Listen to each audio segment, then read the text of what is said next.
Assalamualaikum warahmatullahi wabarakatuh. Bismillahirrahmanirrahim. Alhamdulillahirabbil alamin wassalatu wassalamu ala asyrofil anbiya wal mursalin Sayyidina Maulana Muhammad wa ala alihi wa ashabi ajmain. Amma ba'du. Selamat bertemu kembali dengan saya Muhammad Ajib di channel Kampung Ilmu. Channelnya orang-orang yang tidak lelah mencari ilmu. Pada kesempatan ini saya akan melanjutkan pelajaran ilmu mantek bab ad-dalalah atau ad-dilalah. Dalam kehidupan sehari-hari kita pasti sering melihat petunjuk dari sesuatu yang berada di sekeliling kita.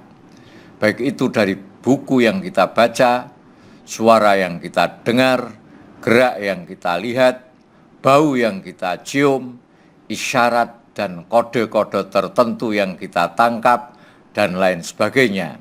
Dan perlu kita ketahui dan kita sadari bahwa alam ini sendiri sejatinya adalah sebuah petunjuk akan adanya Sang Pencipta alam. Dialah Allah Rabbul Alamin.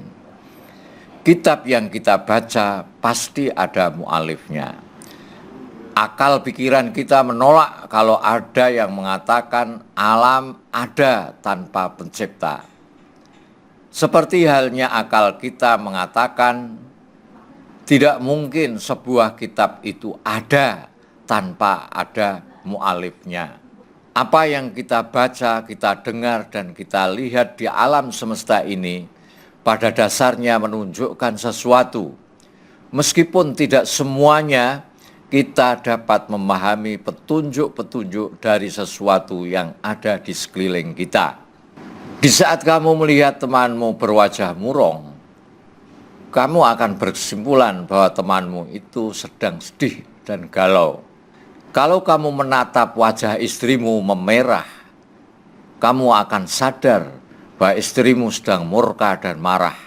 Tatkala kita melihat lampu merah di pinggir jalan, kita tahu bahwa itu adalah isyarat agar kita menghentikan kendaraan. Singkatnya, banyak contoh-contoh yang bisa kita ambil dari petunjuk-petunjuk yang ada di sekeliling kita. Kadang ada yang bisa kita pahami dan kadang kita tidak bisa memahami. Tapi yang jelas, setiap ada petunjuk, mesti ada yang ditunjuk. Entah kita tahu atau tidak apa itu yang ditunjuk. Dalam bahasa Arab, penunjukan sesuatu atas sesuatu yang lain itu namanya dalalah, atau bisa juga dibaca dilalah. Cuma yang lebih fasih adalah dalalah. Pembahasan mengenai dalalah ini adalah lanjutan dari pembahasan dua jenis pengetahuan yang sudah kita pelajari sebelumnya, tasdek dan tasawur. Kita tidak mungkin memperoleh pengetahuan dari sesuatu, baik yang berbentuk tasawur maupun tasdek, kecuali jika sesuatu yang kita ketahui itu menunjukkan makna tertentu. Akal pikiran kita tidak mungkin mempunyai gambaran sesuatu atau tasawur, kecuali jika sesuatu yang kita ketahui ini menunjukkan makna tertentu. Akal pikiran kita tidak mungkin dapat menetapkan hukum atau memberi predikat sesuatu, maksudnya tasdek, kecuali jika sesuatu yang kita ketahui ini menunjukkan makna tertentu. Contoh, kata sajadah misalnya. Apa makna yang bisa kita tangkap dari kata tersebut? Biasanya ketika disebut kata sajadah, makna yang pertama kali mendarat di kepala kita ialah kain yang biasa digunakan sebagai alas sholat. Dalam hal ini kata sajadah menjadi penunjuk dan alas sholat menjadi makna yang ditunjuk. Inilah yang dimaksud dengan dalalah. Jadi intinya, dalalah itu ialah penunjukan sesuatu atas sesuatu yang lain. Atau dengan pengertian lain, Dalalah itu proses memahami sesuatu dari sesuatu yang lain. Dan penting untuk diketahui bahwa pembahasan mengenai dalalah ini bukan hanya ada di dalam ilmu mantek, tapi juga ditemukan di dalam ilmu tafsir, ilmu usul fikih, dan disiplin keilmuan Islam yang lain. Oleh karena itu, sebaiknya ilmu mantek ini dipelajari oleh seorang sebelum mempelajari ilmu usul fikih atau ilmu tafsir. Namun dalam versi ahli ilmu logika dengan dalalah versi para ulama tentu memiliki aturan yang sedikit berbeda. Kita akan mengetahui perbedaan tersebut setelah nanti masuk ke dalam pembahasan inti.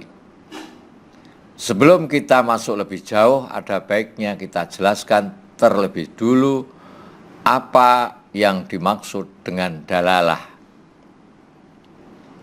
Ad-dalalatu. Ad-dalalah diambil dari kalimat dalla yadullu dalalatan atau dilalatan. Fahuwa dalun wa dzaka madlulun, artinya petunjuk. Itu secara bahasa. Menurut istilah ilmu mantek, dalalah adalah fahmu amrin min amrin, jalan pikiran untuk memahami sesuatu dari sesuatu yang lain.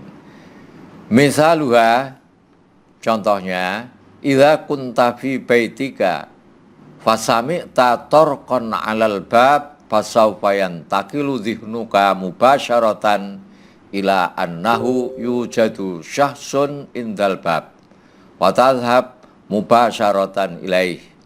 Jika kamu ada di dalam rumah lalu mendengar pintu diketuk-ketuk, maka jalan pikiranmu langsung akan mengatakan bahwa di depan pintu itu ada seseorang, sehingga kamu menuju ke sana. Nah, di sini fattarqatu arsyadatka ila wujudi syakhsin fatusamma at-tarqah dalan. Ketukan itu memberi petunjuk pada jalan pikiranmu untuk menyimpulkan adanya seseorang. Fatusamma at-tarqah dalan.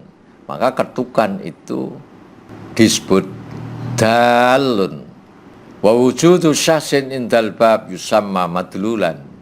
Kesimpulan pikiranmu yang mengatakan bahwa di depan pintu ada orang itu disebut madlul.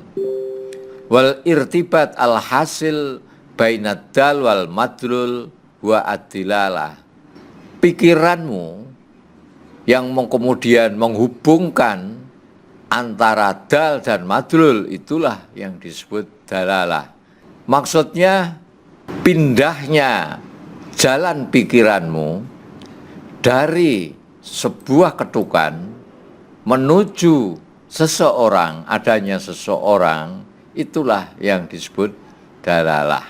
Falaisatid dalalatu hiya dal awil madlul bal hiya an-nisbah wal intiqal al-dhihni minadal ilal madlul. Jadi dalalah itu bukan kok dalun atau petunjuk, atau awil madlul atau yang ditunjuk, tetapi dalalah adalah hubungan atau pindahnya pikiranmu dari dal petunjuk menuju madlul atau yang ditunjuk. Artinya kesimpulan pikiranmu yang setelah menghubungkan antara dal dan madlul, itulah dalalah.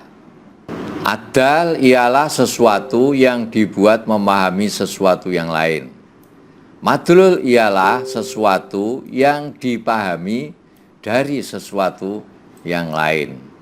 Coba kamu baca pelan-pelan dan dibedakan antara dal dan madlul. Falaisatid dilalah hiyal dal ail madlul baul huwa an-nisbah wal intiqal. Dilalah itu bukan dal juga bukan madlul. Dalalah adalah jalan pikiran yang menghubungkan dal dan madlul. Wal irtibat al hasil bainad dal wal madlul huwa dilalah. Ad-dalalah ialah kesimpulan hubungan yang terjadi antara dal wal madlul dan madlul. Artinya jalan pikiran dari memikirkan suara ketukan pintu ke adanya seorang yang ada di depan pintu. Itulah dalalah. Ini saya kasih contoh yang lebih gamblang.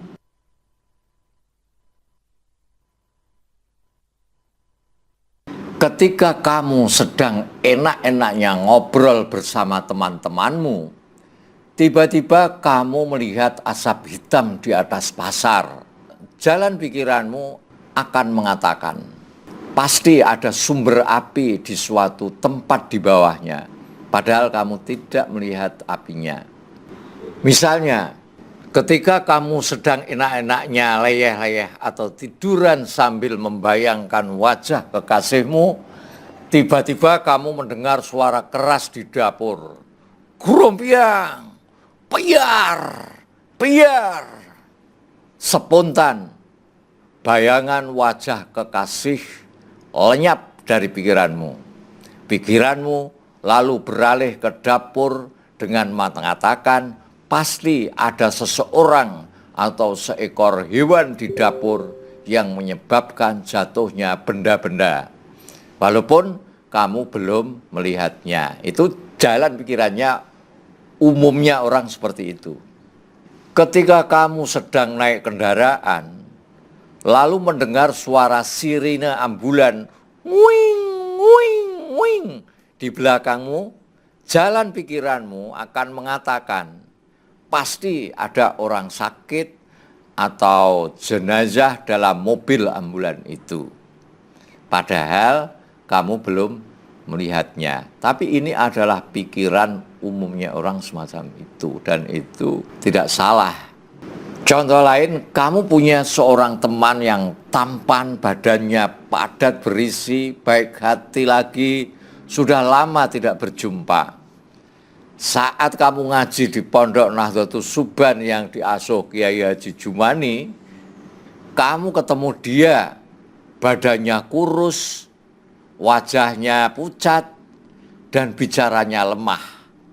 Jalan pikiranmu mengatakan, pasti dia, temanmu ini maksudnya, sedang sakit. Padahal kamu belum tanya bagaimana kondisinya. Tapi pikiranmu sudah bisa menyimpulkan semacam itu berdasarkan tanda-tanda yang tampak bisa kamu lihat. Melihat asap hitam, suara keras di dapur, grompiang, piar, piar, suara sirine ambulan nguing, nguing, dia badannya kurus, wajahnya pucat dan bicaranya lemah. Semuanya itu dalam ilmu mantek disebut dalun atau dal, sesuatu yang menjadi penunjuk. Pikiranmu mengatakan atau menyimpulkan ada api di suatu tempat, ada seorang di dapur, ada orang sakit di dalam ambulan, dia sedang sakit. Semuanya itu dalam ilmu mantek disebut madlul, sesuatu yang ditunjuk. Jalan pikiranmu yang menghubungkan antara dal dan madlul disebut dalalah. Saya kira sampai di sini dulu, sedikit-sedikit saja, asal paham ya. Sampai ketemu lagi. Wassallallahu ala sayyidina Muhammad wa ala alihi washabihi ajmain walhamdulillahi rabbil alamin. Assalamualaikum warahmatullahi wabarakatuh.